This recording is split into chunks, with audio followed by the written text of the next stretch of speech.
And right now, the Hillsborough County man accused of running over and killing 2 tourists is out of jail. Chaz Wisenreed is out on a $100,000 bond. We tried to talk to him and his lawyer as they walked out of jail, but neither would say a word. That arrest was the result of hundreds of hours of police work, detectives working sources, officers locating surveillance video, and civilians analyzing the evidence. Chip Osowski joining us now from the Clearwater Police Department with an exclusive look inside this case.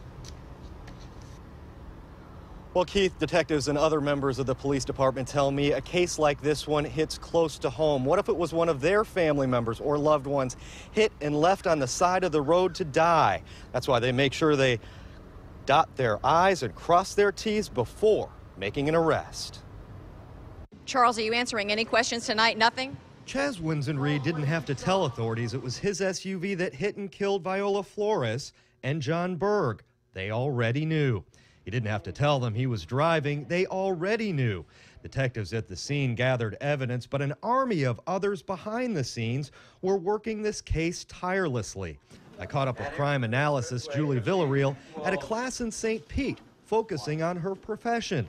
She played a crucial role in identifying the SUV. We could, see what kind of vehicle it was, the colors that it could have been, and then I use a variety of databases to be able to try to find out how many are in our area, who are the registered owners, and then from there try to continue. What was the needle in the haystack here? The tag. An endless summer tag proved to lead investigators to the SUV. Major David Dalton tells me interviews and tips pointed at Wisenreed as the driver and led them to this Hillsborough County home. You're always approaching the investigation from the most open standpoint of it could be anyone.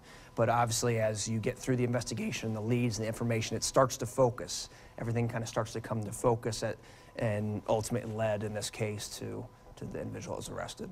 But for members of law enforcement, even an arrest can be bittersweet. This afternoon, I was fortunate enough to be able to